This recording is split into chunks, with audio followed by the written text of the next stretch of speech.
Good afternoon. This is the House Appropriations Committee. It's Tuesday, May 20th, 2025. It is 1:30 p.m. and we are delighted to have the Deputy Commissioner of the Department, the Deputy Commissioner of the agency? Department of Environmental Department of Environmental Conservation, Neil Cameron, with us. Thank you very much for coming and talking with us about ARPA funding, and we appreciate your flexibility and coming a little later. This is that time of year when we never know when we're going to get off the floor, and I'm sure you're well aware of that, but we appreciate your ability to be flexible. And we're looking forward to hearing from you. Why don't we go around and introduce ourselves? Because I don't think you've been in this committee. Yeah, but that's okay. Dave Jacqueline from Morrisville. I represent the Lamoille, Washington district. Mike Magro, I represent Bennington and Allen. I'm Stevens from Waterbury, representing the Washington and Chip District. Hi again, Jim Harrison from Massachusetts. Robin Scheid from Middlebury. Tiff Boonley from Burlington. Trevor Squirrel, Jericho Underhill. Wayne Rush, you might remember. Franklin, Berkshire, Richford, and Hi, I'm Mike Loricky. I'm from the South. I represent the Wyndham 4 district of Putney and Dummerston. Lynn Dickinson, I represent St. Albans Town. And coming soon, I'm expecting, is Rep. John Kasenska, who lives in Burke and represents 10 towns over there in that Kingdom area. I haven't known that. Well, good afternoon, everybody. My name is Neil Cameron, for the record, Deputy Commissioner of the Department of Environmental Conservation. I did appear with you during our budget testimonies earlier in the year. I appreciate your very detailed questions. I have prepared some materials. I'm not sure whether the committee assistant can Yeah, do you want to share? stream those, or whether I should stream those. You, All right, I am not on the feed yet. let's see. Aaron will arrange that. So let me go ahead and see if I have the feed. This link is in the calendar, maybe? Apologies for not having gotten this done That's before. okay. And folks, we also have, if you want to look at the tables, the reason that we're doing this is when Doug Farnham was here on the 13th, just a week ago today. There were some spreadsheets that we got from him at the time, so. Neil has the detail, but I do. the I have lots. top level stuff was from Douglas last week. Let me just get my last bits and parts here. Okay. The sharing of my own stuff is the new part here for this season.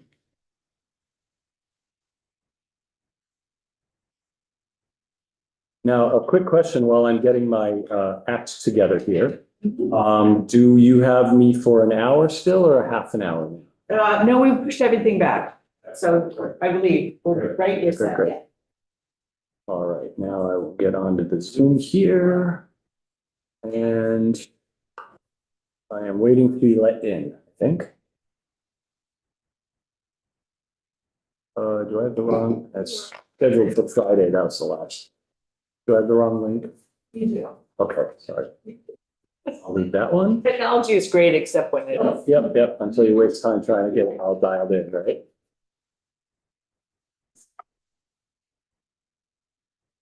Did I look, Aaron, for an email from you? There should have been an update.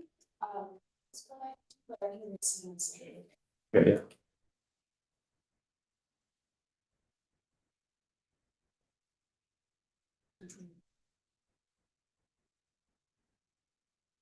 Sorry about this. Okay.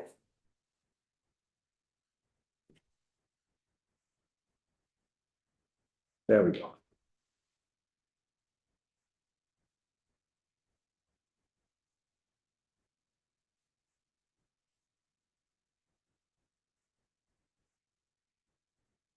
Okay, that looks more promising. Good. I will not join with computer audio. All right, excellent. Now then, share. Share that. And we should be live. Excellent. Okay. Super. All right, well, thank you all very much and good afternoon. I'm going to start by saying that funny thing being that I've actually been looking forward to doing this testimony for quite some time.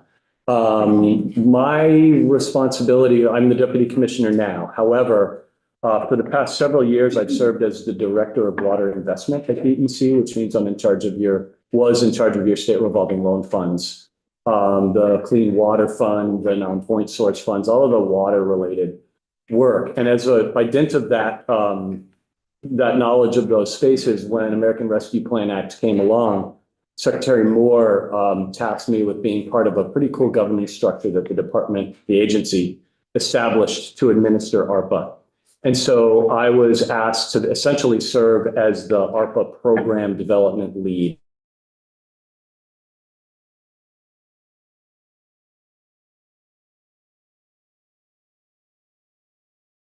Speak to you about today. And so the dollar figures that I have in here are coarse, meaning, 100x million, not to the dollar, but to the penny. That said, I have with me spreadsheets and I can reference if somebody has any questions about any specific projects, I can answer a dollar figure for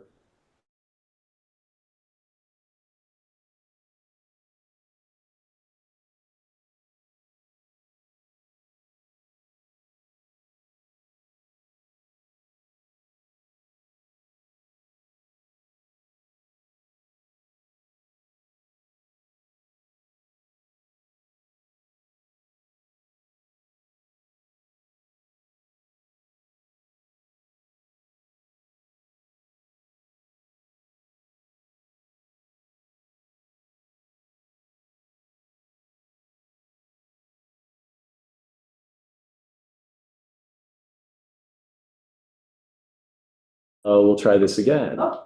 Yeah, something happened there. There we go.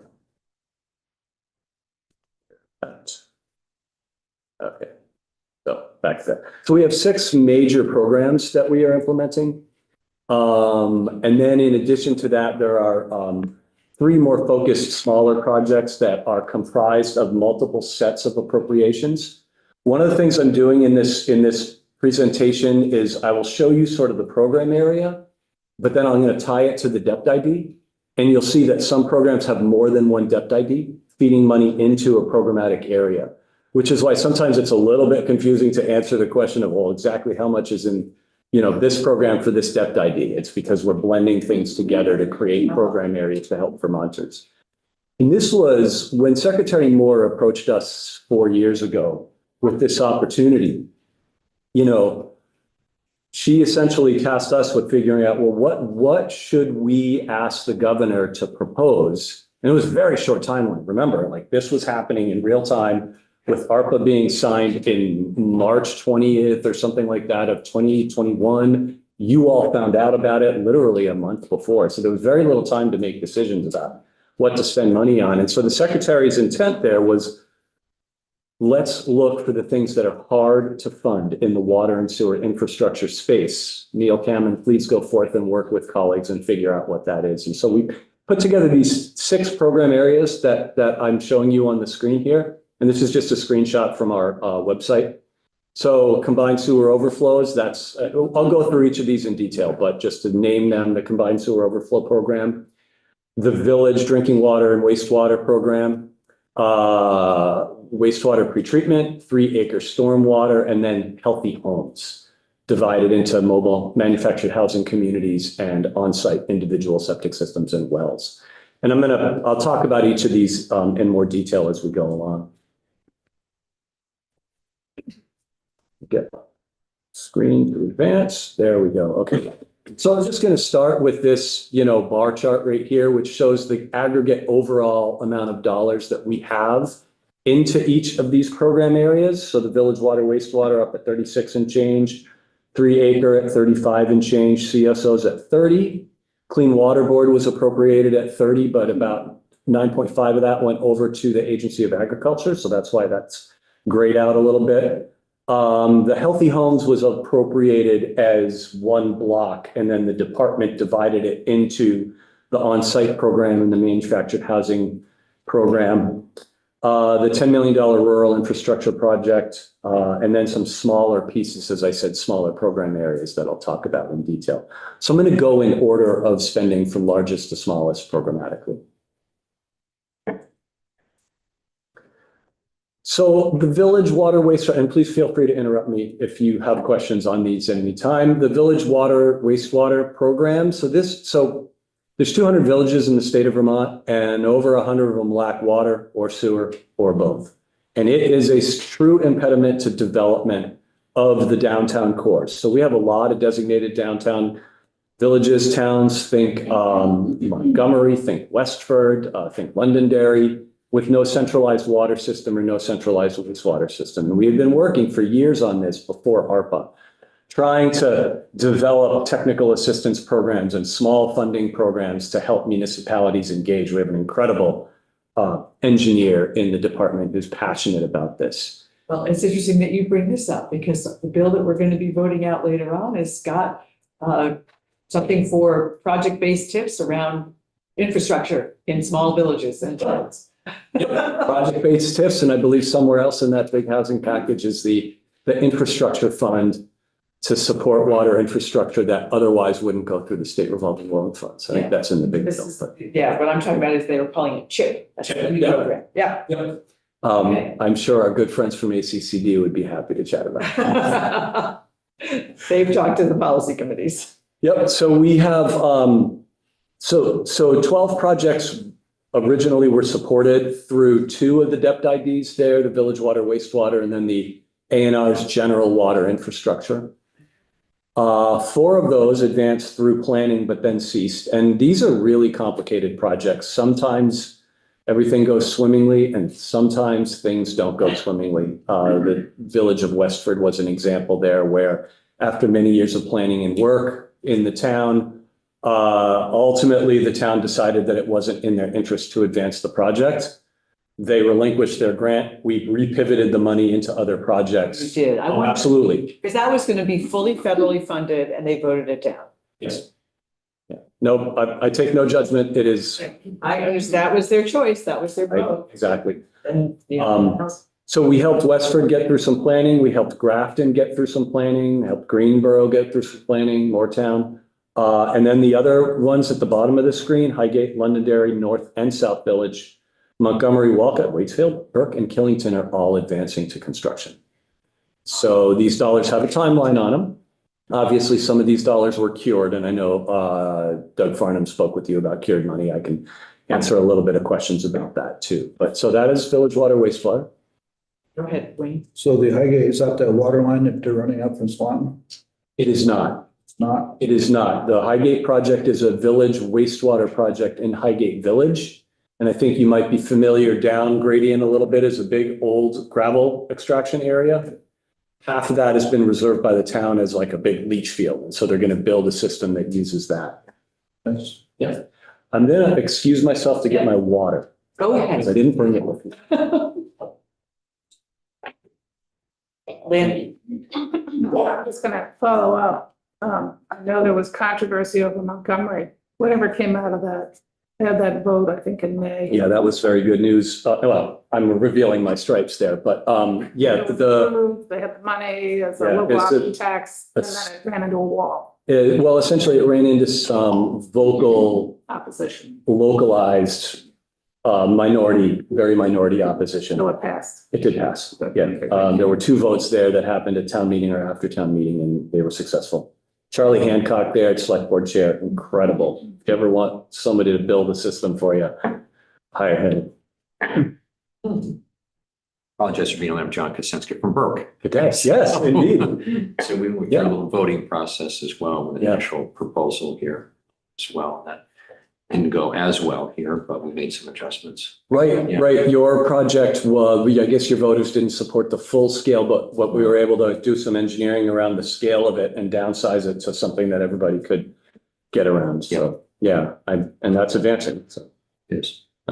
super happy about that. Again, when I served as water investment director, these were just, the opportunities these projects present are really important. I just wanted to kind of share that because we had a big idea and it just wasn't quite going to Mhm. match with the townsfolk. Okay. I will keep going and speak a little bit about 3-acre stormwater. And I think you had some questions about the 3-acre stormwater program. So, yeah, so I was looking at, yes, that was one of the ones. I'm looking at the chart, the spreadsheet that we got from Doug, and that was one that looks like 70% is unexpended at this point for a little over 12 million. And that was at whatever time these spreadsheets, it's through the end of March. Yeah. So that was one of the, it stood out. Yep, sure. So you've got several program areas in 3-acre stormwater. One which is the one that is helping individual owners to comply is called the Permit Obtainment Assistance Program. It's a beneficiary payment program where we allocate $50,000, $49,999, to any eligible applicant that's not a large business. All of those obligation letters have been made. And the way that system works is that they are eligible for up to $30,000 of engineering costs and $20,000 of permit fees. So the Permit Obtainment Assistance Program, all of that money is out and all of that engineering is happening. Until the engineering is done, we won't pay the engineering bills. And until the permit application has been filed, they won't pay the permit application fees. So all those dollars will be spent. They're just in the process right now. And I think, for example, you've heard of the, I'm going to bring this in an adjacent 3-acre stormwater program, the agricultural fairs. We allocated a couple $2 million to the agricultural fairs. And so a good example is the Rutland State Fair. So they are a beneficiary of that program. They're a beneficiary of the permit obtainment assistance as well. And we were meeting with them on site literally 3 weeks ago to walk through the site, understand their constraints, and encourage them, for example, to stay the course on their engineering, because until you get the engineering done, you can't know what it is you're actually going to be required to do or what you won't be required to do. So you're expecting all of this to be done on time? I am, and the reason I am is because our grant vehicle is essentially like it requires the spending to be done by that time. Yeah. Yes. Okay. And did you talk to the Addison County Fair and Field Days too? Oh, I have previously, yes. Okay. Yeah. Because they can't They're- speak about concerns about this. Their engineering is done. They have applied for their permit. They've obtained their permit, so they're now into the construction space. So, and I think you may have had 481 cross your desks very quickly, which is a 3-acre stormwater bill. Sure that we did. The Senate made the changes, I think. But some of those are, and separately, there's a, say, miscellaneous ag bill that might. There's a small provision pertaining to the ag fairs in there, yes. Fairs. I don't know where that bill is at this point, but we have not seen it yet. So you're very confident in this 3-acre stormwater 12 money that's outstanding being able to spend that? I'm as confident as anybody can be. Let me talk about some of the other program areas that we're doing. Okay. Right. And yeah, I mean, I just want to be really honest. The dollars are out with engineers and construction and all that, right? So there's a little bit that's outside of the programmatic control. Sure. Once it's out there. But there are 18 manufactured housing communities that are subject to the 3-acre permit program, and we're trying to get them all funded. We've got 2 individual grant awards out for them. I want to see if I have a slide on this. I do. There you go. These are the program areas in 3-acre stormwater. I just spoke to you about permit obtainment assistance. All 18 manufactured housing communities are being supported through a combination of our work in the department. I won't break it down further, but they are. We have a program for public schools in the state of Vermont, and essentially there are 68 schools across Lake Champlain, Lake Memphremagog Basin. All of them have been supported through the permit obtainment, the engineering work, and they are all going into construction. We have a major contract that combines ARPA money and other federal funding from the Lake Champlain Basin program, and we believe we've got them whole, which is pretty cool. And that's all, like, we have a huge slate bidding right now, as in probably closed by now. And then lastly, the fairgrounds, which I spoke about before. Sure. Anything else, 3-acre? No, 3-acre. Go ahead.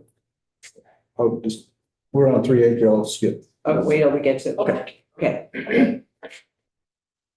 Let's speak a little bit about combined sewer overflows. So this is the situation in many towns in Vermont where way back when you built the sewer system, and the best way to get the water off the street would be to send it down to that newly constructed wastewater plant. That's a really good idea back then. Now it rains more and some of those facilities get overwhelmed. We saw this week, I signed up for the Oh, sure. notifications. Yeah. I was, yeah, like every 10 seconds over the weekend, I felt like I was getting from one of the, Well, we live in the same area and those chaining thunderstorms or something on Saturday afternoon. Yeah. They were scary. Yeah.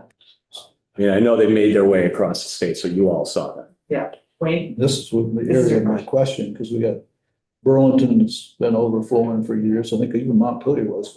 So how are we coming with solving those problems so that they don't overflow anymore? Yeah, I'm not going to give you exact numbers of counts of CSOs, but the original number was something like 168 individual outflows across dozens of communities. And that's down to a few dozen or less in a small number of communities. I want to say 11, but I'm not certain. So they've been doing a lot of work to. Oh, absolutely. Absolutely. And so I have over on the right-hand side, sort of the municipalities that are receiving support under this. And I kind of want to draw your attention in particular to Rutland. Rutland, just like said it in other committees, has pipes in the ground laid when President Lincoln was in office. Wow. For real. You guys don't like change, but isn't that a little extreme? It's for real, it's true, right? So Rutland has this huge long-term project, and I was so happy when we were able to get these dollars, working with all of these municipalities, but in particular Rutland. We were able to do an award for $7.7 million to Rutland and give them the flexibility to allocate it to the projects that were most ready, that were on our state revolving loan fund list, ready to go. I mean, all these communities have stepped up and all these communities are really working hard on this issue. But I definitely want to call out Rutland as just, year after year, bond vote after bond vote. So this ARPA money won't complete CSO picture, but it'll get us probably a third of the way there, or a little bit more. I have some numbers from a couple of years ago, testimony on that. So where are they sending the water to? Once it's not combined anymore? Right, that's a good question, right? So you have to separate it so it's not going to the wastewater system. Instead, you need to figure out how to treat it so you don't create stormwater instead. And if you speak to the folks in Rutland a little bit, and in particular Burlington, that's a challenge for them. So the way Burlington handles it is a vast majority of their CSO exists still, but it's treated. So when there's excess flow coming down the storm drains of the streets in Burlington, it diverts to a major, it's like a big, huge funnel vortex thing.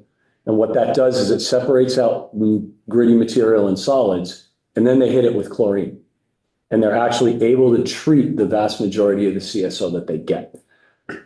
This money for Burlington here is going to the old North End. And in the state revolving loan funds, we just did a loan for them for the Pine Street overflow. So what proportion of the sediment loads being taken out? I can't answer that right away. Most of it. I would say yes, because of the vortex separator thing that they built, but I don't want to give you numbers. The numbers are no. So this is one of the ones that had the most dollars outstanding with 20 million plus. And I know it's all been obligated. Yep. And again, you're comfortable that it'll happen during the timeline that we need? I mean, yes, these grants actually were executed quite some time ago. So these folks have had time to be advancing these projects. Yeah. Bear in mind that they're stacked with other funding, either state revolving loan fund or USDA rural development or whatever, right? But they have a list through their long-term CSO control plans. They are going through it. They're the one, we offer the municipalities the opportunity for funding, and they're the ones who told us which projects they were going to advance. So I have as much confidence as I can that the dollars will get allocated by 9/30/2026, which is the grant deadline. So I guess my two other questions are related to capacity, both in terms of the workforce outside of the state. Is there sufficient workforce to actually accomplish the work that needs to be done? And secondly, the capacity at DEC, because that's something that, I've been concerned about for a few years now. Do you have the staff do they ever get to sleep? I mean, is there enough, is there capacity to make it through all of this on your end as well? So in terms of, I'm going to answer that in terms of ARPA, right? Yeah. But then I'm going to actually expand that if I can, since we have a little bit of time. Yeah. Because it's kind of, ARPA is part and parcel of a much bigger arc of federal investment, right? So state of Vermont, DEC, do we have the capacity to administer ARPA? Yes, we staffed up for it with limited service positions. They're largely filled. Occasionally somebody leaves and then we need to make a decision about refilling that position or not. And that's not an administration thing, that's proper management, right? So yes, we have the capacity from the money side to move the dollars. We have super capable people in the program areas, really capable people in the program areas. This actually, the CSO is one area where the super capable person that was in that actually applied for a permanent position directly adjacent to the work he was leading here. So the work is still being, attended to. Capacity externally. So let me get into kind of the bigger arc of federal funding. So, there was pre-COVID, then came the CARES Act, and that didn't impact infrastructure very much, but then came ARPA, and that's huge, right? So ARPA put a huge demand on engineering firms, both in the water and sewer space, also in the broadband space, right? Because there's a lot of money going through, the broadband board. We work with them. And then came bipartisan infrastructure law. So there's actually been a growth in the field. And I will tell you that the engineering firms that I talk to are hungry for people and they have a lot of work. But these projects here, these ARPA projects, have been on their plate for longer than the bipartisan infrastructure law projects, for example. So these are operating, they're in the queue, they're engineered. They didn't come to us like, I have an idea, we're going to build a CSO thing over there, and we're going to need to engineer it. They already had, engineering review done. So the idea would advance right into design and then to construction. So there are people that are signed up to actually execute the projects. You've got your staff, you're fine on that with the workforce. I believe so. I mean, I can't answer exactly what Montpelier is doing or Northfield or Rutland, but I do know, I know some of the consulting engineering firms that are working on these projects, so. Great, Wayne. Bottlenecks in your own staffing. How many people have gone back to work since COVID? A lot of people didn't ever stop working because of COVID. How many have gone back into their offices? I would say that on any given day, the office is probably about 20%. That doesn't mean we're at 20% capacity, and that doesn't completely separate topic. So as a manager, how's that working out for you? It's separate. Good to go in this line of. We're not going to go too far down this line, I just- think, because that's really not part of what we're. Yeah, but that's attached But as to. long as, I'll go on record as you're saying able this. as long as you're able to do the work that you're supposed to be doing, that's really what you're getting The to, right? nexus is that we have still money on the books, and is it all because the work's in progress, or has there been any bottlenecks, contracting or anything like that? I would say that the bottlenecks that you're seeing in terms of the balances that are still on the sheets are because the projects are out there, they're signed, they're executed, they're out with the recipients. The recipients are doing that work and they just haven't billed us yet. I mean, some of the big municipalities, they have enough float that they don't bill us instantly anyway. That's changing for reasons I don't even need to say. So, yeah. Get ready with a checkbook. Okay. And, a different time, I'm happy to share my own thoughts as a manager and a director and a commissioner on that. Thanks. You can, It's a very interesting space. okay, go ahead. All right. So let's speak a little bit about the Clean Water Board funds. So these are funds that were allocated for recommendation by the Clean Water Board, and then appropriation as part of the annual big bill cycle. So that's happened. And 3 program areas here. So the municipally separated storm sewer communities, those MS4 communities that have to do a lot of stormwater work under the Lake Champlain TMDL. We created a block grant award program for them, 15 awards out to those communities. It's basically indexed to the amount of work they had to do and some equity factors that were part of their, part of their applications.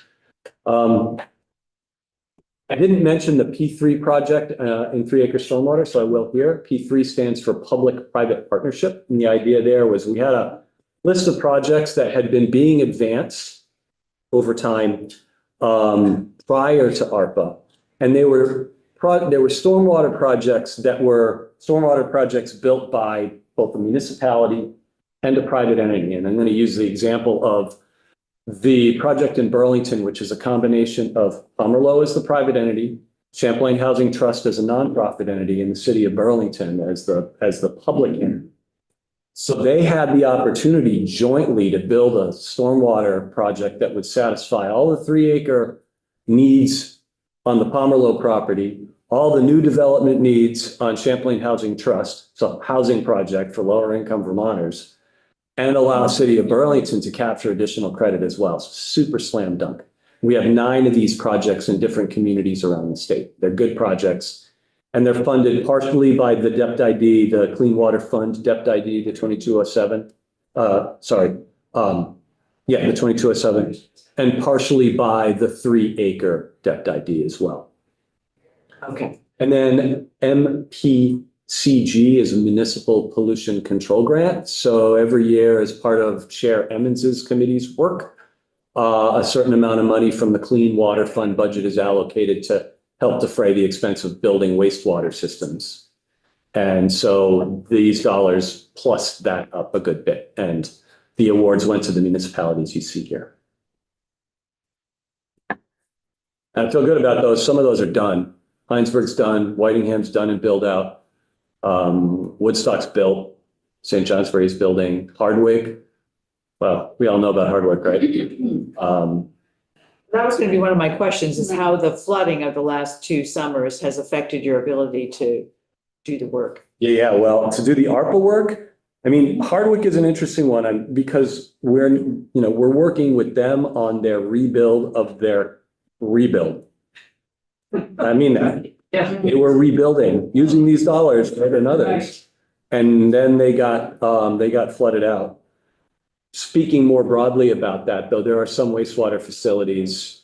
The big 3 are Hardwick and Ludlow and Johnson, right? And then Plainfield in 2024. Yes. That really saw some big impacts. And then there's a big under river siphon in Lindenville that got impacted. Burlington's pipe that runs from Burlington North to Burlington North over the Route 127 bridge had impacts. So these are ones that we're working literally with FEMA, with Chief Recovery Officer Doug, that whole system. And now most recently with USDA Rural Development Disaster Recovery money to figure them out. This is something Secretary Moore is very interested in and is keeping my foot to the gas on. So. John? Well, I suspect just the general topography of each one of these communities is pretty wide, kind of wide scale, and you think about how to best engineer that. Right. At Johnson, their topography, right? They've been hit more than a couple of times over time here. 5, I think that it's either 5 or 6 we've documented. Yeah. So this is the conversation as well. So this is the conversation about relocating those facilities to better ground. And there's 2 ways to relocate. You either find new land, build pump stations, expensive, or elevate. And FEMA is okay with elevating, not as okay with moving as so far. And I don't want to, mischaracterize where FEMA is finally going to land because we don't know. But in some instances, elevation makes more sense. And I think that's Ludlow's game plan. Get the expensive stuff upstairs, right? In the same location. So you don't have to go buy new land. You don't have to build new pump stations, but get the expensive stuff upstairs. And then create like flood flow through. So, but is this going to, is the flooding going to impact the ability to get these projects done on time so that the money is not clawed back by the federal government.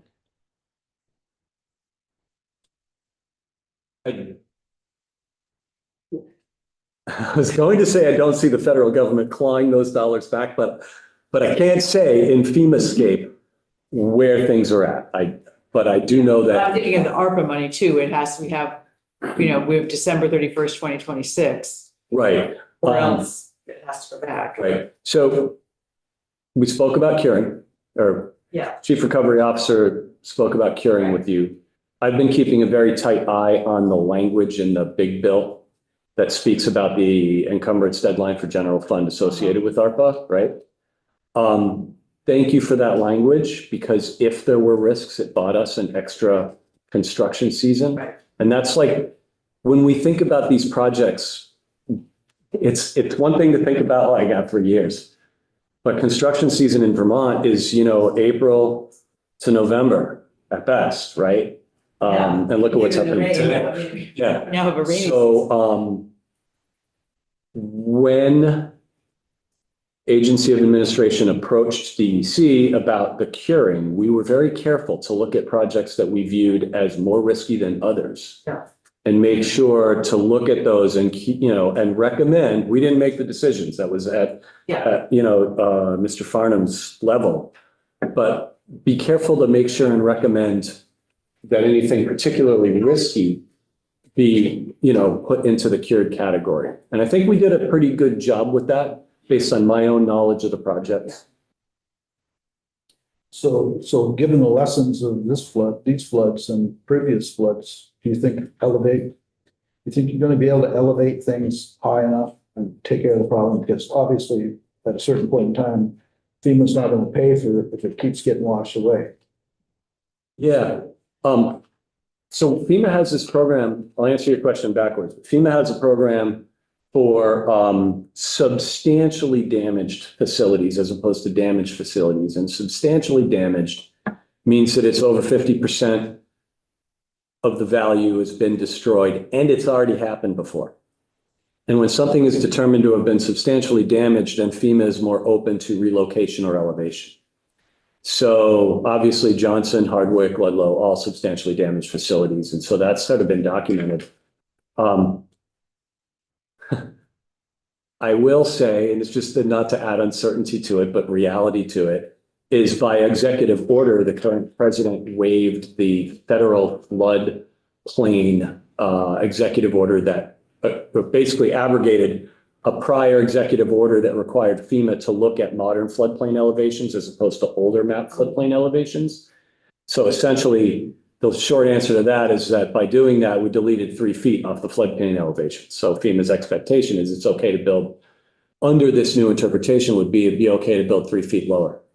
Right, which we already know doesn't work. Right. So, and again, I don't want to ascribe what FEMA is going to do. That's not my role here. And so anybody listening from outside, my apologies. No, but it's just, it's the fact that that's what was happening, and this is the result that we're getting. Right. And we already know that things get flooded.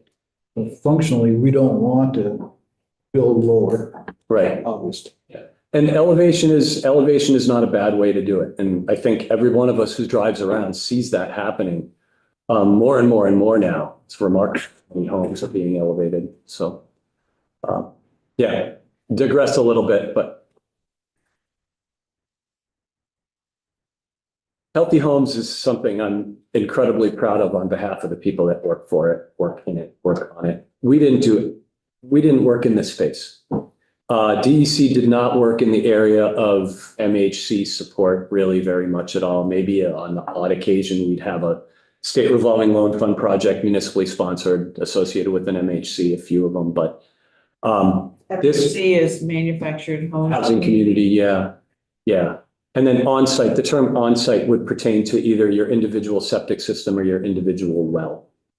And so for the Healthy Homes program, this was one of those ideas of let's fund the stuff that's hard to fund otherwise. And we have a small loan program. I'm going to start with on-site. So we have a small loan program. It's existed for a long time, the on-site loan program. It's available for Vermonters at MHI of 200% average or less. And if you have a hard time obtaining credit to rebuild your septic system, the on-site loan fund is there for you. And we were receiving something on the order of maybe 10 per year applications to that. It's a revolving loan fund, so we could support all the applications to it. And we conjectured when we made our proposal back in 2021 for on-site, that, maybe $20,000 a system and maybe 50 systems would be like the kind of thing we get. So we proposed $1 million and you appropriated that, and we opened the door to that, and we received hundreds of applications from low-income Vermonters. And we were using Treasury guidelines for income thresholds. So not 200%, like, actual low-income thresholds. And we observed the underbelly of some of our lower income Vermonters. And when, Governor Scott talks about protecting the, vulnerable, like, this is real. I can't tell you the stories that I've heard of people that, don't have proper sanitation, and the manner that they're using, an outhouse is good in some instances for some of these good folks. Some people, were using just a surface spring and carrying water with a bucket. We've issued 624 beneficiary awards at $50,000 each to either rebuild wastewater systems or drinking water systems. I've got some more information, more detailed information in the next slide for you on that. And then manufactured housing communities. So this is an area we just, as I said, we didn't work. And our good friends from VHFA do a lot of work in that space, and other folks, Cooperative Development Institute, Common Land, folks that I've gotten to know a little bit over time here. We were able to put out 81 individual MHC projects. We did basic needs assessments for those folks. For those who knew what some of their deficiencies were, we were able to do proper engineering reviews to set the table for funding for them. And then for those who are ready to go, we put out construction grants. And again, 81 different projects supported all throughout the state, everywhere. Really cool. Cool enough that when the administration came back in 2024, we're allocated an additional $6.1 million of residual ARPA, which we've been tearing through, turning cranks to get that obligated. We did. I'm going to pause you for a second. Is that the dehumidifier making noise? John, do you mind turning it off? It's right behind Neil, or Neil can, if you see the light is on. Thank you. Pleasure. I'll sit here and Before we leave today. And we've learned a lot, by the way. DEC has learned a lot working on those projects from the stakeholders. Our funding systems for infrastructure, big infrastructure, multi-million-dollar projects, so they're very different than the funding structures for MHCs, which are, scaled smaller. And critically important. It's not. Absolutely. Absolutely. Yeah, absolutely. So, the folks we hired to do this work are so good. Like they answer the phone, they help people, for whom a state form to apply for funding is, that's a daunting thing. Even though we, tried to make it easy for us, but, we live in the world of administrativia, and, these folks don't. So this is really very important work. And I just want to offer this table, which shows the number of on-site awards made by county. So we're helping people throughout Vermont here. Really impressive stuff. And we actually don't report below the county level because obviously, you don't want to be reporting on individuals in communities. And in fact, I think as part of H319, you gave us some PII protections, personally identifiable information protections for Healthy Homes recipients. That's moving through the process. All right, let's keep going. In state fiscal 23 big bill, we were provided an appropriation of $10 million for rural infrastructure for small primary residential Remember when we did. municipalities Yes. at risk of failure. Right? We got those dollars and we started to work on the program design, and then the flood happened. And so we did something really cool with the bond bank with this. Firstly, we did a couple of individual awards to a couple municipalities that were, small, primary residential, at risk of failure, funding underruns. So we got that done. But the remainder of the dollars, $6.87 million, We did an award with the Vermont Bond Bank, and the Bond Bank is doing something very cool with them. What they're doing, it's called the Small System Capacity and Resiliency Program. So they're created a revolving loan fund, but with only one term. The idea is that they took some of those dollars and they sent them to like Johnson and Hardwick and Ludlow to get dollars out there that would be paid back when FEMA pays them back so that they can get advanced on that engineering work. If FEMA shorts them, they're forgiven the amount of ARPA money that went in up front because that was important work they needed to do, right? But any money that comes back into the fund and becomes part of tier two. And tier two is grants to small drinking water systems that are running into like real technical and financial and managerial problems. So infrastructure eligible work, right? Not just management stuff. But East Berkshire is an example of a water system we might be supporting there where they rebuilt the entire water system and they did a great job, but the engineering didn't work and who knew, right? And then and Commissioner LaRush knows about this. He add to the fact that the good folks who were administering the program for the town passed away and nobody had any institutional memory left. And then you couldn't square the books up when new people came in to figure it out.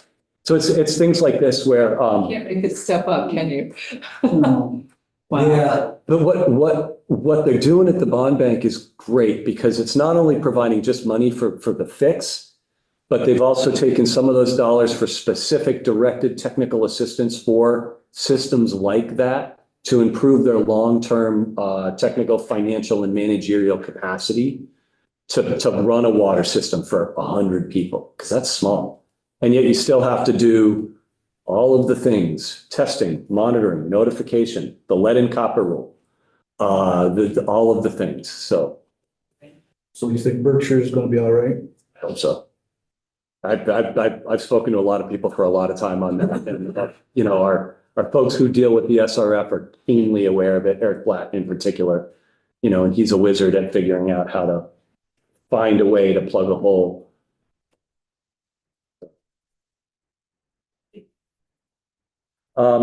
Pretreatment is the last sort of biggish project I'll talk to you about. It's $7 million appropriation, all obligated, as I said. And the way pretreatment works is, let's say you've got your wastewater treatment facility and you name your town, we'll call it Montpelier because we're here. And then we build a few breweries and maybe we build a distillery, for example, and a few other great things. Those are great businesses, right? Like this is Vermont business. It's good. Well, the strength of the waste that comes from a brewery or a distillery is a lot stronger than the strength of the waste that comes out of your house. It takes more energy to treat, takes more chemicals to treat, it takes more time to treat at the wastewater treatment plant. So this program invested in municipalities to help private businesses to reduce the incoming strength of their waste.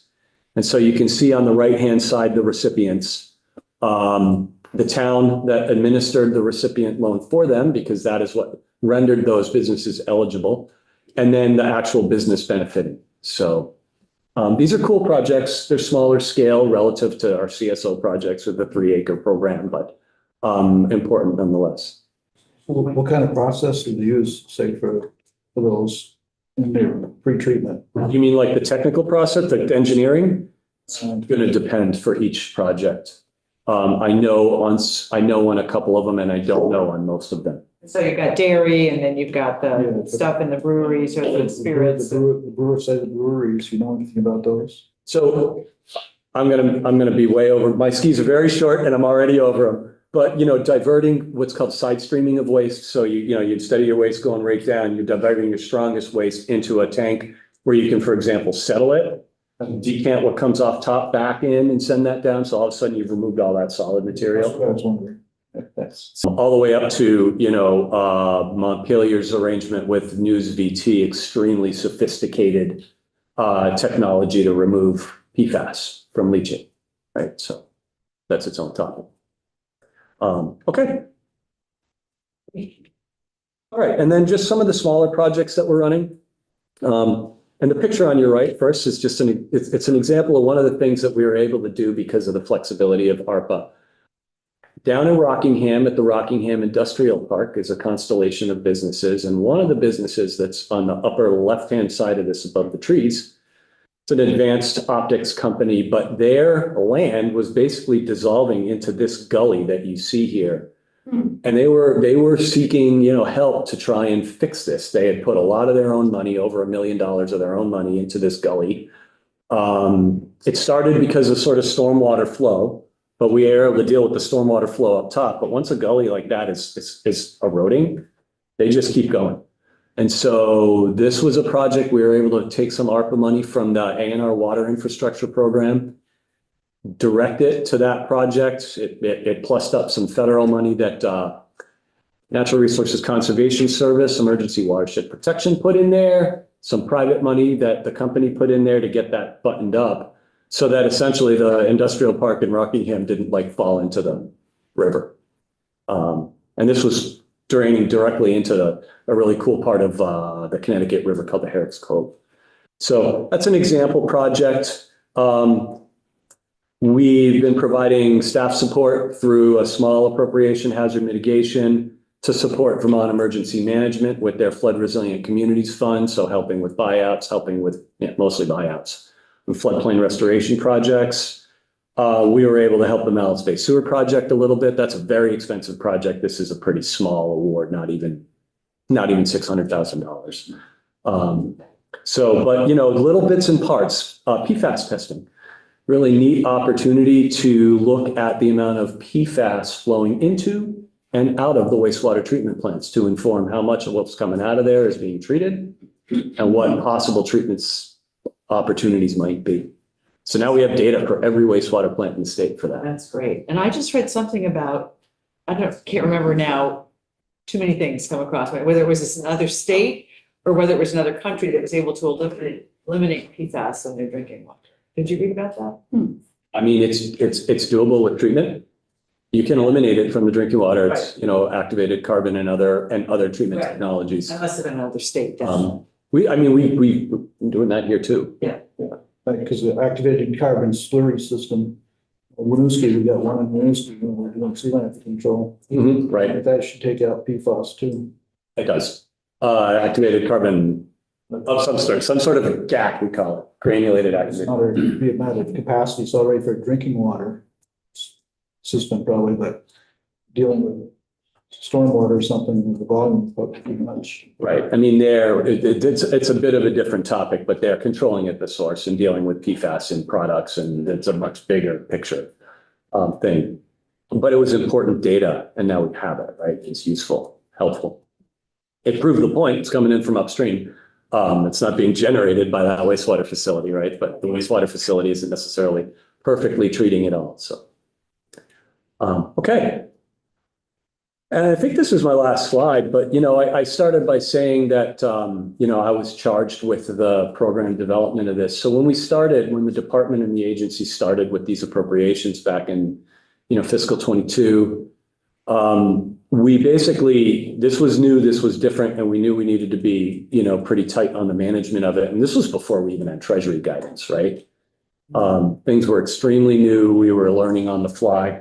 So we put together kind of a governance structure that had key individuals representing leadership, program development, myself, permitting oversight, administration, funding administration, and communications. And we've kept that management structure to this day. So I met with the finance team this morning, and, we keep very tight situational awareness on what's going on with projects. So when we talk about a project, maybe hopefully wanting more time, I know exactly what those ones are, and I know where to push back or not to. And that's kind of, like I said, how we had the awareness to know what to do around curing.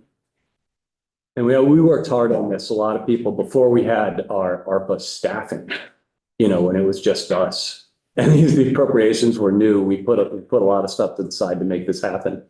So we've gotten over 100 dollars to 100 communities to build water and sewer infrastructure.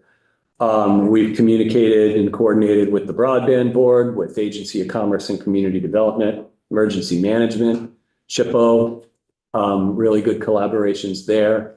And so, just some quick metrics at the bottom: 125 individual awards, 804 beneficiary awards, I ran out of time yesterday afternoon to go count up the contracts in my tracking spreadsheet, a bunch of contracts. So, I understand and 100% respect the concern of losing the federal money and it clawing back. And like, I've been working super hard and so have our teams, but I'm going to claim personally, like I've been working super hard on that. I've been wanting to do this testimony for a long time, like I said, and it's because it's so frankly cool. John, What's the coordination you're doing with broadband? So in the beginning, broadband was going to go putting stuff in the street and so were we. So let's put stuff in the street at the same time. We weren't really able to work it out as well as we would have wanted to, but we did that coordination and, I'm talking about A&R and DEC here, but I mean credit all the way up to the administration level because the same type of coordination was not only happening, but being enforced and imposed in a good way at the administration level when Doug Farnham was operating in his capacity before Chief Recovery Officer. He had a very strong hand in making sure that things were coordinated, that when we were going to issue a slate of awards to municipalities, say under CSO, before we made any notifications, those actually went to all the other agencies to see if there's an opportunity for coordination there. All that stuff happened, and we've got documentation of all of it. So, yeah. it's a lot of work to do that. It's really important to do that coordination. And it's a lot of work to do that. So that's smart. Yeah. And so, and then I'll just finish. I know we're right at time here, but just finish by saying the idea of picking these harder things to fund and going all in with ARPA turned out to be a stroke of brilliance with the bipartisan infrastructure law coming in. We only had an idea it might happen. Who knew? It wasn't foresight, it was luck. But, by having American Rescue Plan Act fund these things and then Bill come in and just plus up the state revolving loan funds and create that opportunity and that loan forgiveness for communities, it's like a two generational opportunity for infrastructure in Vermont. Yeah. And we can also thank Senator Leahy for the small statement involved. I think we can. That's really important. So, yeah. So if all this gets done, just as a guesstimate of the total problem of the state of Vermont, what proportion you guesstimate would this be if it's completed? That's a great question. So I'll put it this way. The Treasurer Pierce a number of years ago put out a study that estimated the total need for clean water in Vermont. And that included, wastewater and stormwater. And it's older numbers, but she concluded somewhere around $2 billion was needed. And the US EPA every 5 years does what's called the Clean Water Needs Survey. So it's a federal assessment of essentially the same thing. And they came up with a remarkably congruent number, like 1.95 billion or something like that, to meet all needs if we were just going to turn on the tap and have gadzooks of money come out just like that. So a couple $100 million, 10%. So we could send all the kids home for a year and pay for it all. Okay. I think that's what I have for you on slides. Any other questions for Neil? Impressive. It is. I'm glad to hear that you've been waiting to come in because I've been wanting you to come in for a long time. And I think last week we've had the time now because the budget is out the door. And with Doug coming in last week to talk about this, you've long been on my radar. I mean, for years now that I've been worried about this. So I feel a lot better having heard from you. You had a lot to do with it too, just saying. Yeah. We can. You really did in the early days. Sorry she missed the presentation, but we'll share it with you, Emily. So you guys have worked really hard and it shows. And I certainly feel a lot better. So when I see literal red flags and 69 million or whatever, I'm not hyperventilating as much as I was a little. Please feel free to invite us back in fall, right? Or in January. In January, unless you come to a joint fiscal committee meeting at some point, but I'm not sure, but yeah. But certainly. And 2 billion doesn't seem like that big a number.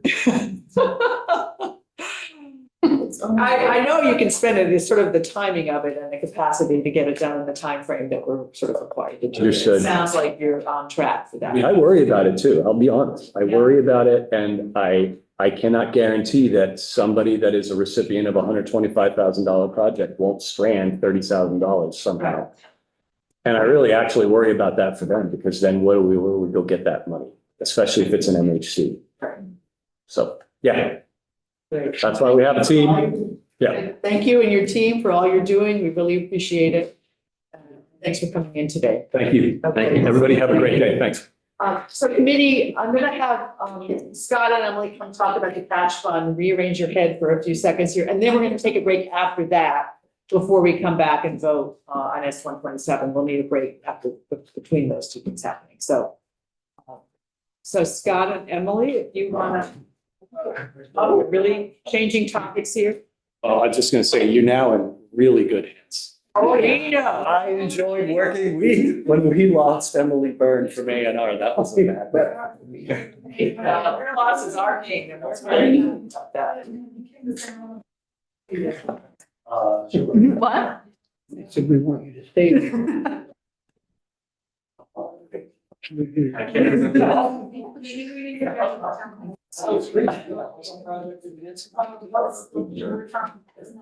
What happened to you? For the whole room? We have our covered still. It's pretty dry. It'll be good though. Get my people. Yeah, they were shy. Yeah. I couldn't believe that happened. Are they in the tears or would be?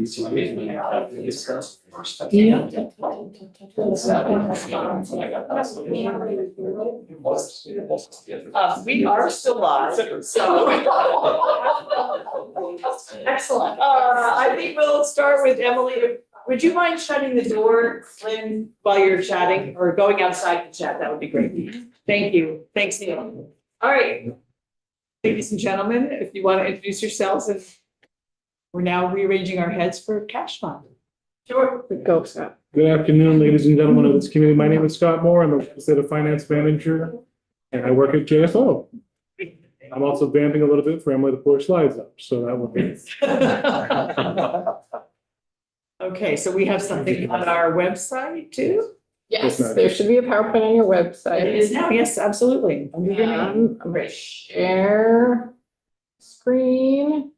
And so for the record, Emily Byrne from the Joint Fiscal Office. So this is a presentation we put together back in January for House Corrections and Institutions to sort of tee up their work on the cash fund. Since that's normally where it lands, but there is, it does, you just appropriated it in the budget. So it does interact with the Appropriations Committee, and there's this back and forth between how much money is going to be transferred. So this is really that the backstory of the cash fund, why it is what it is. And then when you see this again next year, this will be familiar, or you can say, oh yeah, Emily, can you come back and tell us exactly what this is again? Or at least be familiar, not experts, but. Yes. So, and it's sort of a funny thing, right? The cash, and jump in whenever you want to, but right, cash fund is kind of an interesting name for this. So what's the context for the cash fund? So this relates to capital projects, right? Traditionally, capital projects in state government are paid for with general obligation bonds. So issue debt, take on debt, pay for the long-term cost of something. Capital projects, right, are things that have a longer useful life than a year or 5 years or whatever. So we're thinking long-term assets, buildings. Not computers. Not transportation assets, right? Those are dealt with the transportation fund. What other kinds of things? Where's in the capital bill? Lots of construction. So the state has approximately 240 buildings that we own. So all the major maintenance, taking care of all of those. Those include the correction centers, this building, lots of the other, I'm trying to think of other examples. Courthouses, state employee office complexes. You went to Waterbury, that's a good one. Yeah, so one of the things that's interesting on this budget working group I'm on with NCSL is a lot of states own the university properties. So they would own UVM, the campus and the buildings, or state colleges, and I'm really glad we don't. That would be a whole, Yeah, you have more of a piece of the state colleges than you would UVM, but it really isn't. we don't own the assets. We don't have BGS managing the properties. So A good thing. I think that's okay. Yeah, it's okay. Okay, sorry to interrupt. There you go. Sure. So in, right, this historic use of bonded borrowed funds sort of a lot is to try to, part of the reason why you use borrowed funds is to try to align the lifeful use of the asset with who, like, those who are paying for it align with who's using it, right? So that the, you know, people today don't pay the full cost of something and it's going to be used for generations in the future. Which is why GO bonds only align with for capital projects. So when the state issues a bond, you incur a debt service obligation, right? You have to pay interest on any money that you borrow. The debt service payment, and typically when we do issue a bond, when the treasurer's office does general obligations bonds, they're for 20-year lifespans. And the debt service payment that we make annually is both principal and interest on those bonds. Interest payments, right? We were all aware, both from probably personal financial experience and just general, right? It's subject to the current economic conditions. So the last couple of years, interest rates have been pretty low. Or I should say, you know, sort of prior to the pandemic, interest rates were low, so it's cheap to borrow money. Currently, not so much the case. Interest rates are higher, it's more expensive to borrow money. Depending on the bond, you know, the interest rate that you pay when you issue that bond, you know, is usually set for that 20-year period, but that varies annually. And the payments themselves are typically structured as sort of level principal payments across the life of the bond. So in an FY26 in the budget you just passed, the debt service payment is budgeted at $81 million for all of the outstanding general obligation bond that the state has out there. So that's sort of historically, sort of forever and ever, capital projects financed with the general obligation bonds. These, but what has sort of been happening over time is the CDAC, Capital Debt Affordability Committee. Look at that, it's got our name. The Capital Debt Affordability Committee is a committee that includes folks from the treasurer's office, folks from outside of state government, who sort of look at the finances of the state and make a determination on sort of like what is the bonding capacity of the state in any given year. And they kind of, on a 2-year cycle, they'll align with the bienniums, determine how much the state should borrow to make sure that we're not, you know, putting the state's credit rating at risk, make sure that they're not, that they're, you know, the state will have the ability to pay back the debt service on whatever debt is issued in a given period. In the last CDAC report, or what they issued this fall, was that the state could issue $100 million worth of debt over a 2-year period, so $50 million a year. That level of debt has been decreasing. I don't have the information in front. I can't remember off the top of my head, or forgot to look it up, but has been decreasing over time. So this sort of ability to bond is decreasing, but our, you know, the need to do major maintenance on capital assets is not decreasing. I think it's going the other way. So how do you deal with this sort of tension? So when I was in corrections, and it was before Wayne was in corrections, I want to say it was at least 125 million and maybe more. I think it was more at one time. I think we may have been closer to 150 million when I was down to what, 110 or 100 Lower when I was there. below when you were there. So it's been decreasing the amount that has been considered a reasonable amount to borrow, because it affected our debt rating for a while. So it really got cut back, and that's for a 2-year period. It's not each year. It's, you have 2 years to spend now. Now it's 100 million. It was 100 million. It's 100 million now. Biennium. Proportionally, I think it's down quite a bit. It is, because I'm thinking it was closer to 150 million when I was there 8 years ago. I thought I heard 180 is. Oh, it may have been higher than, I'm sure it's higher before I got there, but So when were you there? 17 and 18. I was there 15 and 16. Yeah. They were trying to lower it down. Yeah. So I know about this phone. So we've all seen it. I think if you add, yeah, it's been going down. Madam Chair, if you happen to pull out your handy dandy fiscal facts book, Ah, on page 13, they talk about what the debt affordability committee has recommended in the past couple of years. So That's the one. that's the one. All right, John, you're responsible for page 30. It does mention in FY 22 to 23, 123 million, FY 24 to 25, 108 million, and then this year, 100 million. So you can see just that decrease of 23 million. Probably the past 2 years. Right. And it's helped our bond rating, our debt rating, which has been a good thing too. That saves us money. Yeah. Okay, now that we've talked about that one, we'll Yes. continue.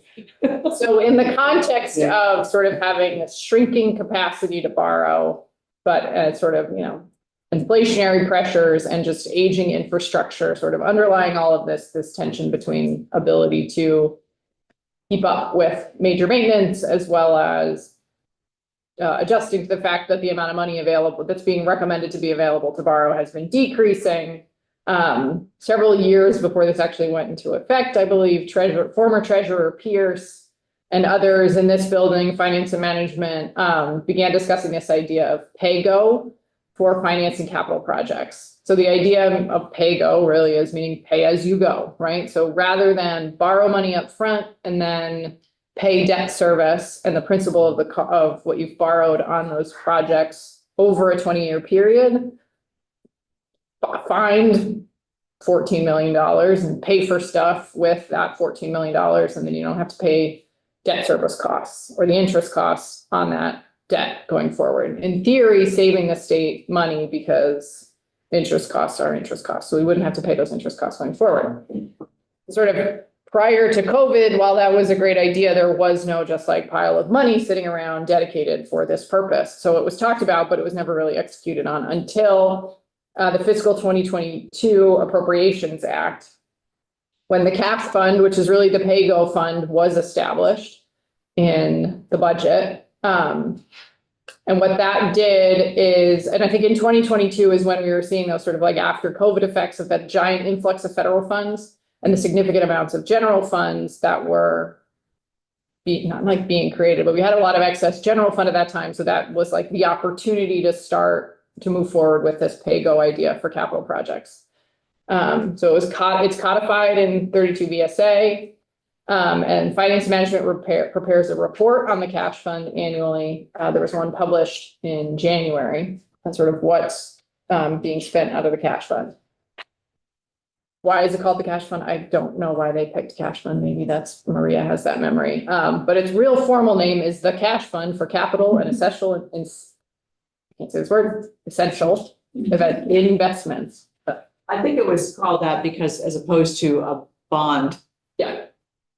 it's immediate. It's like general fund. It's really general fund that we stick into this fund. Right. Dave?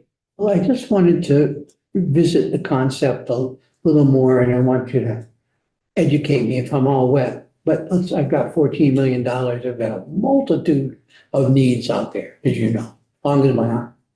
And I take all the 14 and I do one project. Whereas if I finance things, maybe I could do 4 or 5 projects. Mhm. And with the time value of money and, everything costs more to do it 7 years from now than it will next year, that kind of thing. I don't know, don't I go further? If I use financing, then I do it one and done. Just seems like many, many opportunities are lost. Is that logic inappropriate? Not necessarily. I mean, I think it depends on what you do with that $14 million. Well, I do other infrastructure projects, Yeah. but, Yeah. they're And important things that need to be done. I think part of this too just goes back to the design and build process. It's not just $14 million for building A. It's okay, you have to do the infrastructure planning, the design of it, the architects have to come in. And we want to spend bonded dollars with interest rate for an architect's plan. So there's some of that methodology behind the impetus of making this cash fund out. Let's pay the architects off today with cash, and that will take care of that, even though it's going to be part of the whole project, if we can fund that now instead of doing bonded dollars. Be nice to map it out on a wall and see which makes more sense. But anyway, thank you. Jim? I think I understand what Dave's saying in terms of being able to do more now, but at the same time, wasn't this designed to save interest costs, which means those same dollars could potentially buy more, but albeit slower, because you don't have, it's like if you can pay cash for a house, you're going to save a ton of money in interest over it, which eventually may allow you to buy a bigger house than you would have otherwise, or do something else with it. So it's just, Different way of looking at it. it's just a different, I think the concept, I think as it was initially proposed, the hope was every year we could build on this so that someday you wouldn't be borrowing money to do the project because you built up the reserve. Right, I think that was sort of part of it, is that if you've got, cash fund and borrowed money, and as you retire the debt and lose your interest costs, you can then rebalance. You still have the same pot of money available, but if you're not spending it on interest, you can spend it on capital projects.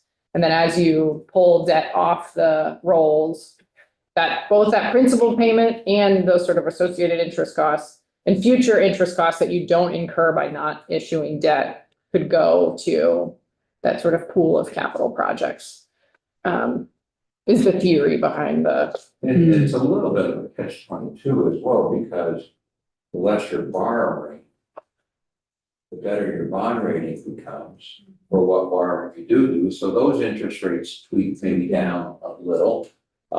So that's I think the concept as it was initially presented to us several years ago, but sometimes it's easier said than done to get to that point, because there's at the same time there's a lot more media still to allocate funds for. Right, and I think that is maybe jumping ahead, but that's sort of one of the longer term legislative questions I think you will have to ask yourselves, right? So to the extent any bonded dollars are subject to rules around maintaining exact tax exempt status and maintaining, like that investment, it doesn't make sense to put that money in anything other than capital projects with 20-year lifespan, et cetera, and sort of that has special rules around it. Once this sort of shifts to general fund, and right now, right, you already have the sort of tension between the Corrections and Institutions Committee and the Appropriations Committee and all of the challenges on the state budget. When times are hard, right, how much gets transferred to that cash fund becomes a question for the General Assembly, right, and the governor's office in that part of the negotiation. So long as it is bonded dollars, like it's walled off just by nature of like where the money is coming from. But as that change starts to happen, that pot gets bigger, and then something goes sideways, that pot of money, those restrictions that are on the bonded dollars don't exist. So what happens? The Corrections Institution Committee does have some strong feelings about this. I'm happy to point you to the testimony they've given. So I think I had John and Wayne and Lynn. Do I have that right? Yeah. Did you have a question? Go ahead. Yeah, that's what I thought. I didn't write it. Just kind of thinking about this running off of David's question here, do you bond a bunch here to kind of do more here, or do we just kind of pay cash for something? You wouldn't want to get too far ahead of yourself with projects, but if you can take care of like architectural kinds of stuff, engineering stuff with cash, get it done, and just take that chunk off here. But then there's that whole timing, just expenses for projects change over time here, so you don't want to stack too much of that together. But it seems like that's something to kind of consider here with that. I mean, we have, just looking at Lynn here, we have stuff in higher education here from our state college. There's just a lot of backlog of stuff that just needs to be replaced, refurbished, used differently here, which is going to require some money to make that happen here, or we shorter term than longer term, I think. So how do we best do that here? Be helpful to understand that better, I think, maybe. Yeah. Yeah, I don't know if I ever get. Yeah, I'm looking for an answer here today, but Yeah. it's just something we have to kind of think about, higher revenue and things, because buildings are getting old. The good thing about your question, Representative, is that in the capital bill, there is language that requires JFO to put together a report and address some of those actual questions. I look forward to that Really? as to. I can see merit in both, Yeah. and wanting to do it both ways, as opposed to all one. Of course, we're not doing it all one, but anyways. Wayne and then Lynn? So do you have I don't know if you had it here now, what's the annual, what has the annual interest that we pay been running? We can find out. Interesting, For the this came out of corrections institutions the last couple of years, and so this whole cash fund came about while I was in there. So I know quite a bit about it, but the interesting thing is, over the 20 years, somebody presented a bar graph of all the amounts that were bonded in those years, which is interesting, and along with the interest rates of each one of those. Right. So in some periods of time, the interest rates are very high, and in some cases, and I looked it up, I think 150 million may have been close to the top. Right. So we're down almost a third of what we have been doing. So looking at that can give you some ideas in terms of gauging which, should we really knock these off now because these are the ones that are high interest ones from the past? Things like that. Well, and I think we saw that too with the, 17,000 conversations we had about the $20 million that was set aside at the treasurer's office, right? That the reality of the current economic situation is that we had debt from several years ago that there was discussion about retiring, and then the sort of economic climate flipped and interest rates are higher. So the interest we're paying on that debt is not as, doesn't seem so bad in comparison to current interest rates plus whatever we're earning on having that cash in the bank. So that's, plays into a lot of this, and it changes all the time. Again, just pointing to fiscal facts, pages 13, 14, 15, 16, that time period, because this is my section. Good section for state indebtedness. It does talk about the total outstanding debt and interest paid just in FY 24. So I don't have it previous, but at least just in the most immediate number we have. But I know I have seen charts that show that in the past, which I'm happy to dig up for you in voucher work. Yeah, I'm just thinking that, in the 17 years I've been here, I came here in 2009 and we had the ARA money because we had the big real estate, Yeah, the great recession. Yes, the Great Recession. So we had tough times, bad times, but we also had a lot of federal money. And then starting in like 2011, we really slowly lost that money, and we were really in tough times. And I've seen lots of cases where there is a lot of deferred maintenance on state buildings, on state colleges with we used to give $1 million to build a building for the state colleges. And then the next year they gave $1 million to build a building at UVM or something. And, now they're $200 million each. I mean, you just can't do that in the capital. If they give you a couple $1 million for deferred maintenance, that's how they budget. The problem is that deferred maintenance is a killer. The other thing is that we have gotten the habit over the past 30 or 40 years of using bonded money to pay for computers. The enterprise things that we have to do for Medicaid or, all different kinds of computer needs. And you shouldn't be doing that under a capital budget, but they end up they last maybe 30 years, even though they shouldn't. But that's a sort of a no-brainer. It's bricks and mortar. This is more like buying a car. Yeah. You shouldn't be doing that, but that's a habit because it's there and you can do it. It's easy. And the other thing is just that I'm not sure how this works, but we're obviously earning interest in all that ARPA money we have flowing into our treasury that's now earning interest. The miracle of compound interest is that that's how we work with retirement and your savings, is that if you put it away on a regular basis, even in a small amount, over time it grows. The opposite is true for bonding. Over time, the interest, what you owe back grows. So you want to try to, I don't know if we can do a similar thing that you would do with a retirement fund, for instance, which we haven't done with our retirement funds very well, apparently.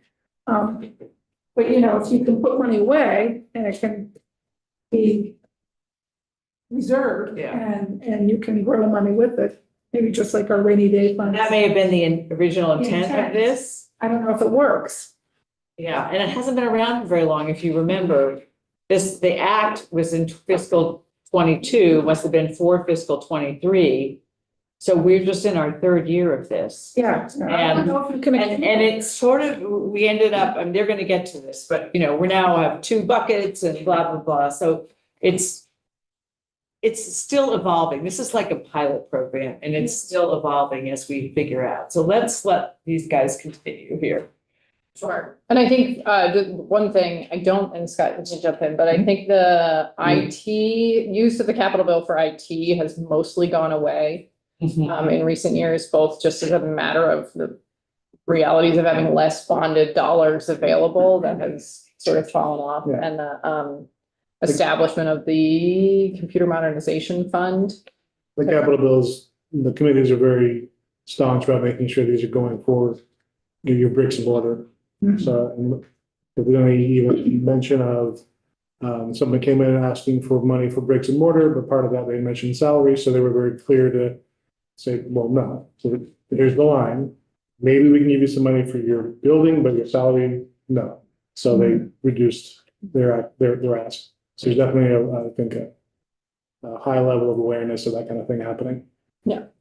I mean, and there has been, less, capacity in the capital fund, to fund IT projects, coupled with sort of the excess general fund that we had in the last couple of years, funded a bunch of IT projects. However, there is no ongoing stream of funding for IT projects into the future. So I imagine that this body will have to sort of deal with that, because at some point, some IT somewhere is going to have to get replaced and we'll need money for it.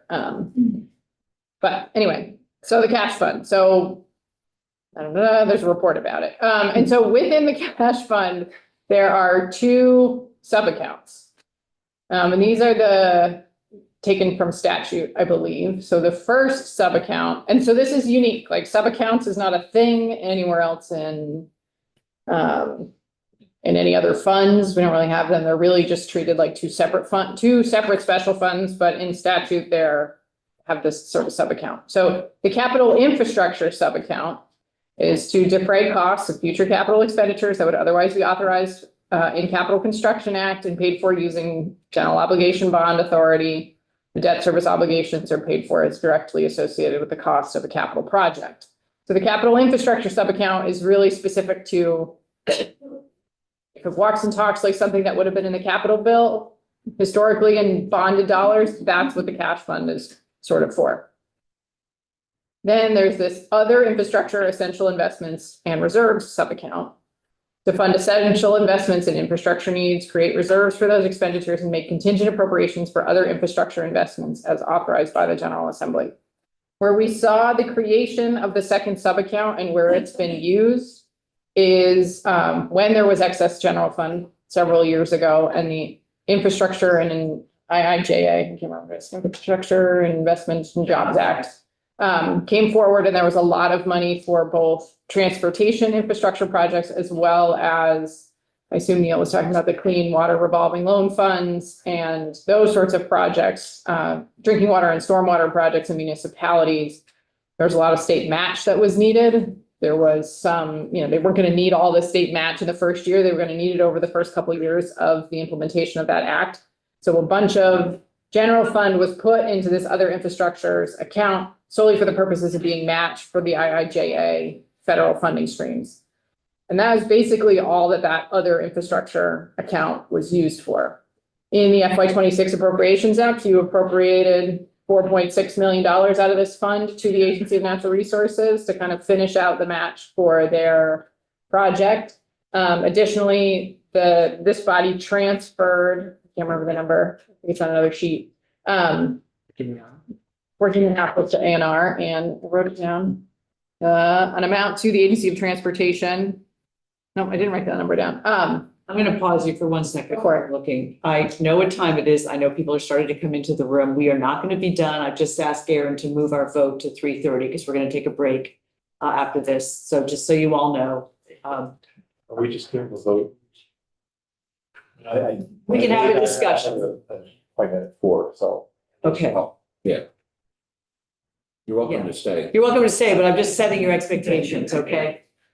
All right, continue. So there's these two sub-accounts, one walks and talks like capital bill, capital infrastructure sub-account. The other one, things that are related to infrastructure, but not specifically to go out with projects right away. Oh, yeah, 12.5 million for transportation was transferred out, and then 14.5 million was appropriated to A&R for projects associated with IIJA. I think this is where I get, we now have these two, and these are the descriptions, and I don't think the descriptions are as good as they could be. And it seems to me that that is a project for, not necessarily you, but, and I don't know if somebody's working on the cash fund, did we talk about, how it works over the summer, but it seems to me that that the General Assembly at least needs to come to some agreement about the definition of what it can and can't be used for, because I'm starting to see that it's being used for pet projects and not for the way it was really designed, I think, at least in people's heads, to be used. But we need to make that which is implicit, explicit, and we aren't there yet. Level of specificity. Yes. That, whatever that means. Right. But I think if we all had to write down what we think it could be used for and had a list of projects, we wouldn't all vote the same way. So that tells me that we need some clarification on this section. Yeah. Wayne? Yeah, so I was part of those discussions because it all came about blowouts and institutions corrections. And the concept is pretty much that, like you say, this is for the same things that are eligible for bonded dollars, with the purpose of being to defray it or not have as much interest payments and to have more money available to work on projects. And it could go south on that, but the confusion really is the fact that wrapping the people in institutions and corrections had a difficult time wrapping their head around the fact that this is cash and they only deal with the bonding authority that they have. So they aren't dealing with cash. They don't have any authority to appropriate money. Only this committee has the authority to appropriate money. So potentially they can decide upon what good projects might be, but they have to come to this committee in order for the money to be appropriated. And that process, I don't think has been articulated very well so that everybody understands what that is, if that is what everybody wants to do, right? But that would make sense. And then if you did it that way, you'd be achieving the original goal and maybe it would keep people from trying to get some pet projects pulled out of it. Okay, let's continue. Yeah, the other thing I would say, the other infrastructure essential investments, the end of FY 26 is projected to have zero worth of additional authority. I don't know that the appropriations from A&R will necessarily be liquidated by that time. There may still be, spending happening from the funds, but in terms of there's no unallocated revenue or no unappropriated money in that fund at that point. So how does the cash fund receive money? So there's currently no dedicated source of funds for the cash fund. The way that the statute reads is that the General Assembly may recommend one-time transfers to the fund. And there has been one-time transfers to the fund in the last, since it was created back in 2003. This is just a quick summary of what it was. You can see that in 23 and 24, this is when there was, extra money kicking around. So more money went into those funds. And you can see in 2024, that $49 million transfer to sub-account B, that was the IIJA match that went into that fund. So in the last several years, the governor, as part of his budget recommendation, has requested a transfer to the cash fund, and the General Assembly has concurred and made a transfer. It has not been the same amount that the governor has recommended. It has been different. But there has been a transfer to the cash fund every year since it has gone into effect. So, and this is the statute itself. And this is just to point out, B subpart 1, the capital infrastructure subaccount may consist of transfers made by the General Assembly. And so this 4% language this is where you get into sort of what the proposal, I believe the administration had proposed that this shall be a transfer from the general fund. And the idea is that you take 4% or less of the general fund obligations of the prior year. And then you subtract the amount of debt service that's paid from that 4% calculation. And whatever is left is the amount that gets transferred to the cash fund. So I probably should have done that math before I came. Yes, and right now, so if you do 4% of prior year appropriations. Of general fund, right. General fund, right, and you subtract debt service and FY 26, right, that was $81 million. So in theory, right, that's where this is how, the only way I can visualize it, right, like as you as you roll off debt, right, you will increase, the 4% will increase. The amount of the debt service will decrease and the amount of the proposed cash fund transfer We're will talking increase. tens of millions of dollars going into the cash fund. I mean, if it was 2 billion, that would be $80 million. If it was 2 billion general fund, Right. that would be $80 Yeah, million but then you subtract the debt. No, this is after subtracting the debt. Go ahead, Tim. So, I mean, this year, we debated whether it was appropriate for the housing appropriations that were in the cash fund to be there. And I mean, is there anything that, kind of spells out what kinds of things are appropriate for the cash fund versus, not, and subject to, kind of general fund competition? That was my point, that was my point from before, is that we yeah. haven't clarified how to use the fund. So when we Yeah. get to the next slide, we'll see, the walleyes in there, and that, I mean, this is not bonding money or Yeah. capital money. And we So have to- it we have to isn't clarify. spelled out, but we wouldn't normally bond for some of these things. It's just, it was a source. Well, there's two fund projects, that A Yeah. fund is the one that Right. would be things you could have bonded for before, and now they're using cash for it. And then this B This thing is kind of a Other slushy, infrastructure. undefined kind of stuff Okay. for projects. Yeah. Is that the technical term for it? So this is just a quick summary of the actual appropriations from the cash fund. These are the ones that you just did in the FY 26 budget. So in per 32 VSA 1001 BC1, right, this is supposed to be for tangible capital investments with an anticipated lifespan of 20 years or more. So like major maintenance is something that happens from bonded dollars frequently. Most of these things, I think, could be bonded dollars and have been in the past. Right, I think the walleye investment, right, I can't remember, they're buying fish tanks, They're right? buying giant tanks to Yeah. grow the walleyes in. Which have a life. So it isn't the fish themselves, which don't have a 30-year lifespan.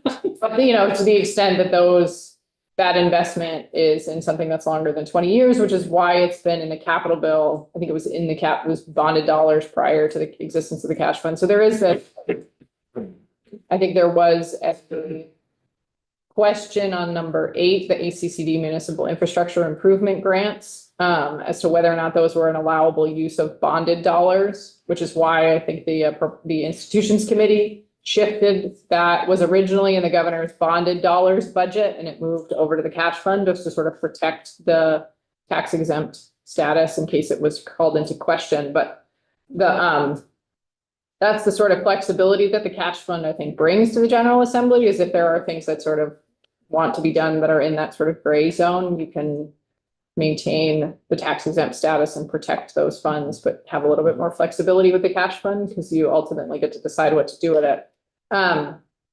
This is sort of where the money went this past year. So in this other infrastructures account, I spoke to this earlier, but right, it's supposed to be for traditional capital projects and other investments. So having this sort of and in there and a little bit more vague terminology about what else could be used from it. So it can be anything per the statute. If anything that's allowed in the first account can come from the second account. and sort of other essential investments and infrastructure needs, including transportation. And I think that may be partly why it was created, right? Because transportation is historically not within the jurisdiction of the institutions committees, but this was a way to sort of set money aside, particularly specifically for IIJA transportation match. So in that fund, what it was primarily used for was the transportation and the wastewater related projects. And those are just those little session law references are the utilization of the state match for IIJA in the FY26 budget this year. So right, typically appropriations of the cash fund, the governor typically proposes, the last several years, we've seen the governor propose that 4%. That's, the May in statute may propose the 4% less the debt service. So that's what's been proposed. The General Assembly has had cash fund transfers, but they've been less than what the governor has proposed the last couple of years, and that's your job is prioritizing spending, and it's been prioritized differently from the governor.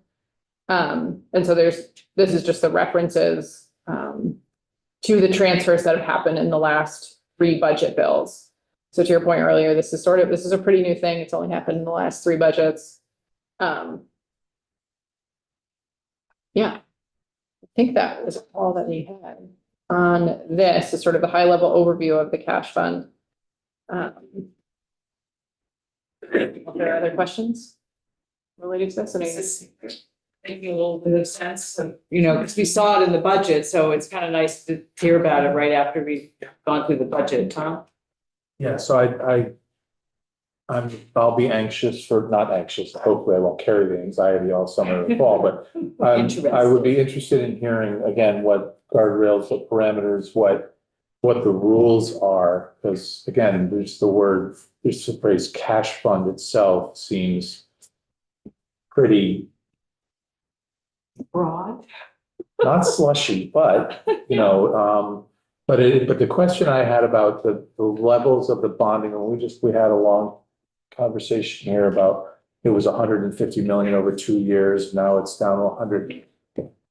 And again, I haven't been on a money committee before this year, but my understanding from a distance was that the level of the bonded amount per biennium, because it's a 2-year project, was based on interest rates, that almost like it was being built that said, we have this much money to pay interest or to pay the bonds back per year. And then what we were able to borrow was based on that. So if the interest rates went up, we could only borrow, or we could only bond for a descending amount. Does that make sense to you? Like building it backwards. We only have this much to repay every year. We can pencil that in all the time. And it's $80 million this year or whatever. But if the interest rates have doubled, then we can only borrow, 75 million over whatever the numbers are. Is that an accurate way of thinking about it to a non-numbers person here? I think, and I'd have to go look at the CDAC report. So the Capital Debt Affordability Committee is looking at lots of things, not just like what the interest rates are doing and the state's ability to pay, but sort of like a more global economic, Vermont's economy, demographics, what the sort of future holds, and like what, would be responsible in their mind, right, to recommend to the General Assembly of like, given the trajectory of things, interest rates, demographics, what have you, you should not bond for more than this because of just like where things are headed, right? So I think that's probably part of it. I don't want to necessarily speak because I'm not on CDAC. I've sat in on some of their meetings, but like what exactly they're taking into account. But I think it's a lot of bigger picture things going on. Yeah, when I was on Commerce, we used to talk about this all the time. It's really the treasurer has to go down to the people who do the lending, and they do a little bit of a negotiation. And somewhere along the line, I can't remember when it was, whether I was on institutions or afterwards, they lowered our bond rating because of demographics, because they weren't assured that they would have enough people working to pay back what we were borrowing. So we don't determine just on what we decide to do or just on interest rate. It's a whole bunch of different things that go into it. And we negotiate that as part of it. They may tell us we can't bond that much money, that happens too. For a number of reasons. So it seems to me like modeling exercise where you actually model these factors and cash fund versus that through time, various interest rates, those sorts of things. The needs, the state, that you actually could do a modeling where you would come out with a variable number of scenarios so you can determine how much as a percent, and whether that 4% is a good number that to put in there, and where you could actually see how that would ebb and flow as interest rates went up, down, as the 20-year bonds get paid off, and you're looking at the interest rates of all those bonds, and come up with something that would be defensible and maybe predictive enough to keep us from having to get into this political thing of, are we going to give them money or not? That may be, can't remember because it's been a while since I looked at it. We can send you a copy of the report. CDAC? The CDAC 123 report, whole pages the CDAC report, but also Finance and Management did a report on on the actual cash fund. on the cash fund. Does that sound like anything they've done? So looking at it quickly. Sitting through all the CDAC meetings last fall, there's lots of consideration about what we can bond for based upon the credit ratings of the state, based upon Moody's, S&P, and Fitch, their AAA, AA, that kind of thing. One of the things that we did hear a lot about was the bond ratings being good because of the way we handle ourselves fiscally, which I think you all heard a number of times this session.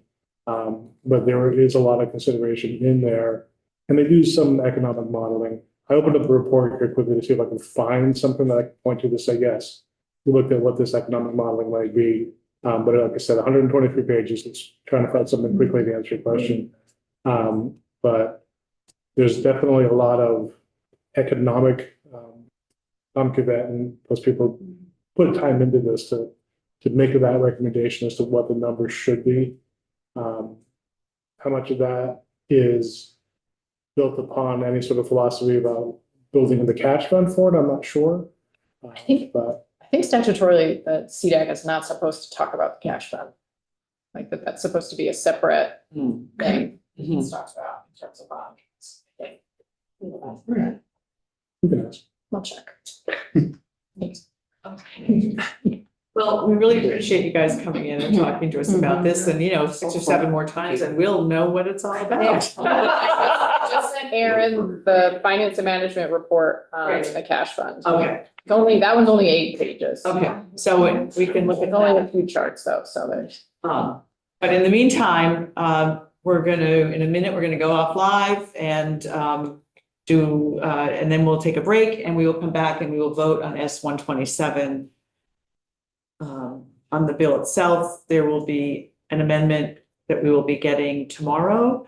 It will be a straw poll because the bill will now be out of our possession, but all the committees that saw it the first time around are going to be having a straw poll on the amendment that's coming out, and we'll see what that looks like. I think it's almost done, but it will not be done before the vote today. So we're gonna vote on 127 as it was presented Friday. As it was presented Friday, you can also know that there's an amendment coming that's a pretty significant amendment.